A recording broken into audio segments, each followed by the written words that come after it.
In today this lecture we discuss about Woodward-Fezzer rule for aromatic compounds, means rules for the principal band of substituted benzene derivative by Woodward-Fezzer rule, calculation of lambda max, and the second one is Fezzer-Cohen rule for polyene system. So from BSc part 2nd, and the first one by Woodward-Fezzer rule for aromatic compound, the parent chromophore means AR having C6H5 structure. So in the base value or the basic value in AR, if we add COR group, then the base value is 246 nm. This is the first one. यानी AR जो है आपके पास substituted benzene का जो benzene है ring, उसमें अगर COR ग्रुप अगर जुड़ा हुआ है तो बेसिक वैल्यू 246 nm हो जाएगी. अगर उसी AR के अंदर एल्डिहाइड ग्रुप CHO ग्रुप अगर जुड़ा हुआ है then the base value is 250 nm. This is the second one.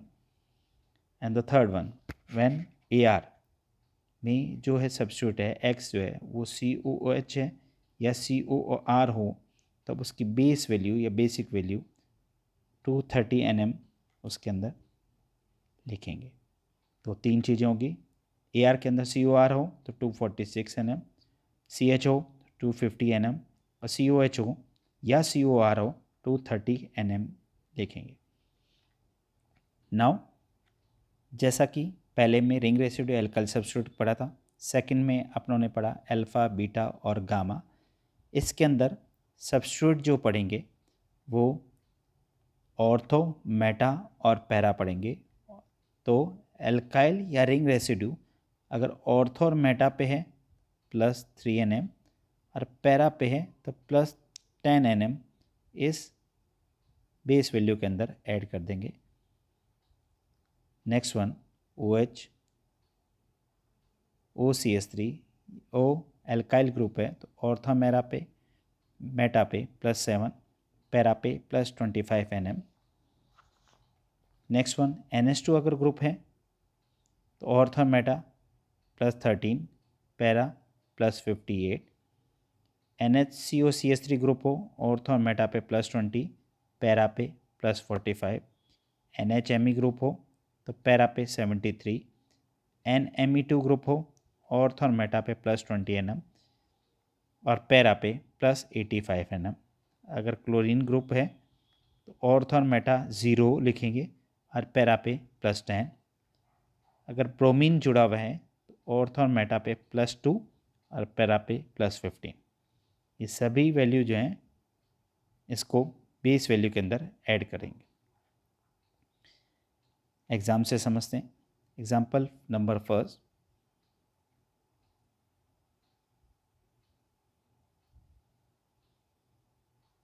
For example ये स्ट्रक्चर ली. इस स्ट्रक्चर के अंदर सबसे पहले देखेंगे base value, basic value 246 nm use किया. फिर इसके अंदर रिंग रेसिड्यू देखें तो ऑर्थो रिंग रेसिड्यू जो हैं उन वो कितने हैं, 1. तो उसकी प्लस वैल्यू 3 जो है उसके अंदर ऐड करेंगे. फिर कौन सी, ये वाली. और ऑर्थो मेटा और पैरा पोजीशन पे एमी ग्रुप है जिसकी वैल्यू +25 nm +25 nm ऐड करेंगे तो टोटल वैल्यू आ जाएगी 274 और ऑब्जर्व वैल्यू आती है 276 nm. नाउ सेकेंड एग्जांपल लेते हैं. बेस वैल्यू 246 nm, ऑर्थो पे रिंग रेसिड्यू ये वाला, इसकी वैल्यू +3 nm इसके अंदर ऐड करेंगे.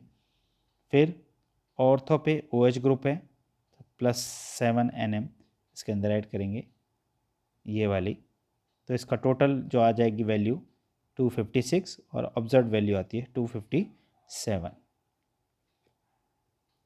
थर्ड एग्जांपल,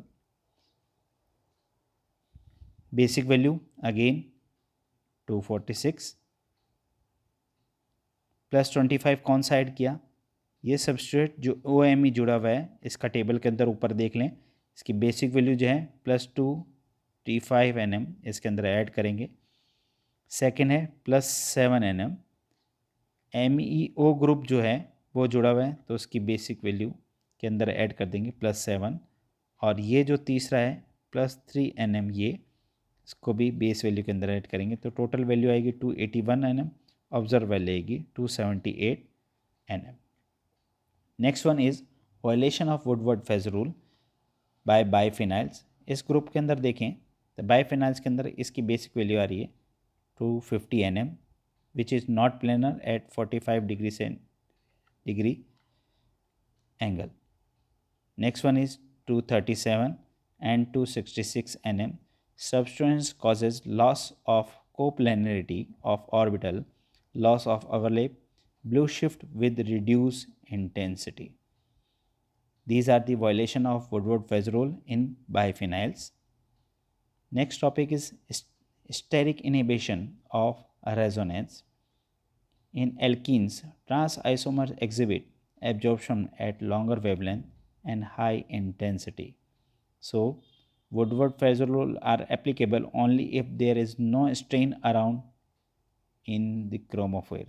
अगर कोई भी स्ट्रेन क्रोमोफोर के अंदर नहीं है तभी Woodward-Fez rule एप्लीकेबल होगा, अदरवाइज नहीं होगा। जैसे कि इन स्ट्रक्चर में देखें first one and the second one, इसके अंदर रिंग के अंदर स्ट्रेन है, तनाव है, तो Woodward-Fez rule लागू नहीं होगा। इस एग्जाम्पल में देखें क्रॉस कंजक्शन है, कॉन्जुकेशन होने के कारण भी Woodward-Fez rule एप्लीकेबल नहीं होगा। नेक्स्ट वन इस स्ट्रक्चर में देखें, इन स्ट्रक्चर में स्टेरिक इनिबिशन ऑफ रेजोनेंस है जिसके कारण Woodward-Fez rule इन सभी पर लागू नहीं होगा।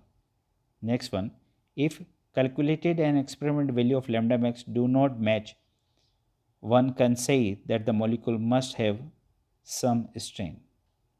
The last one, UV can be used indirectly to determine if the molecule has any strain.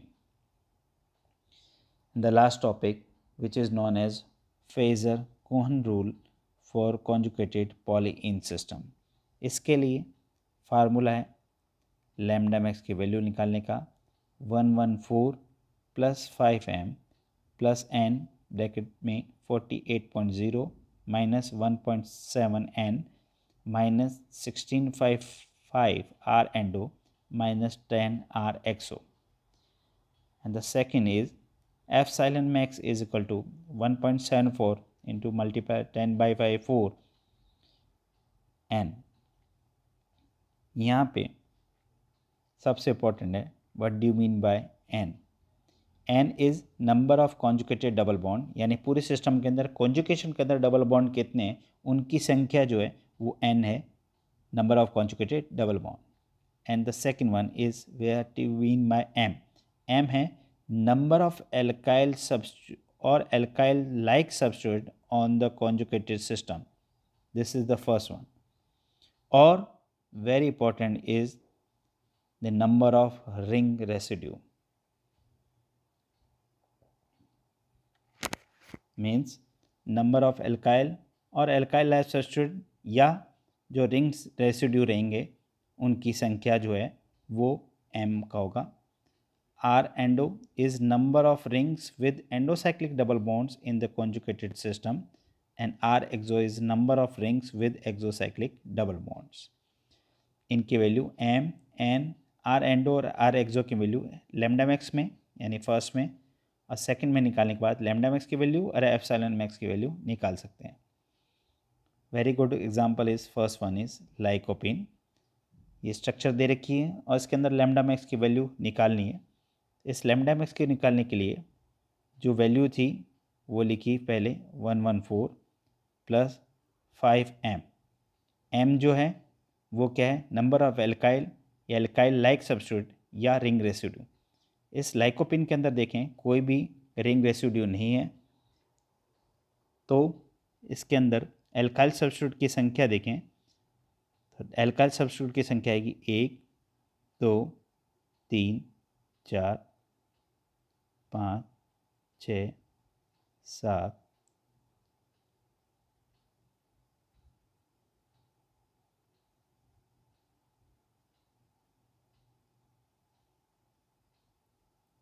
इसको अवॉइड करेंगे।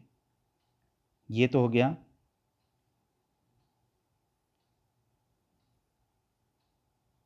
1 2 3 4 5 6, ये 6 हैं एल्काइल सब्स्टिट्यूट। और बचे जो आपके पास 2, वो ये हो गया आपके पास 7 and the last one this one 8वां। तो ये 6 तो हो गए आपके पास एल्काइल सब्स्टिट्यूट और 2 होंगे आपके पास रेसिड्यू। तो टोटल इनकी संख्या होगी आपके पास 8। तो 5 मल्टीप्लाई बाय दिस 8 प्लस 11 की अगर बात करें तो 11 का मतलब हो गया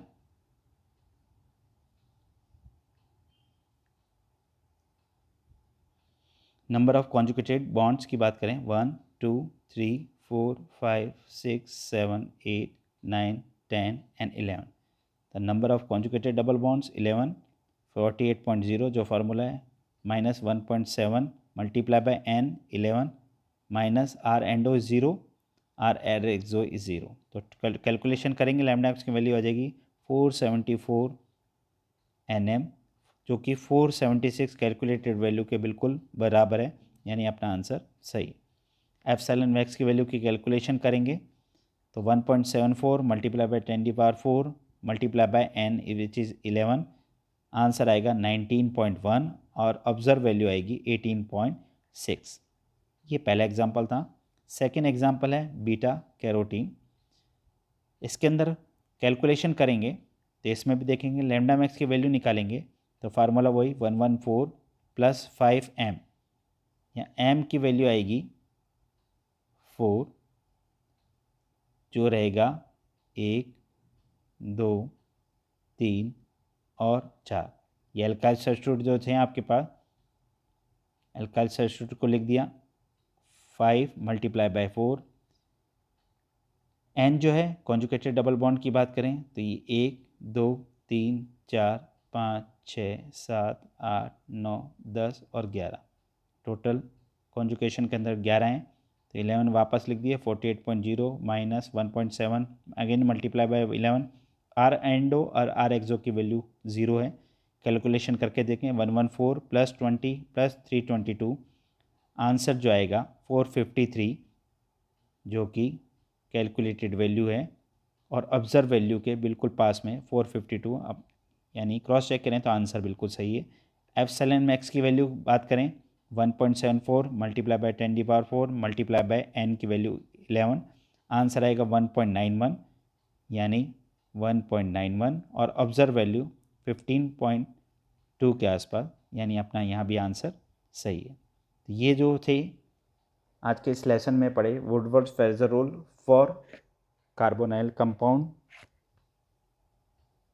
पहले पढ़ा, और इस चैप्टर में पढ़ा आपके पास सब्स्टिट्यूटेड बेंजीन, और सेकंड वन पढ़ा Fieser Kuhn rule for conjugated polyene system. Thank you very much.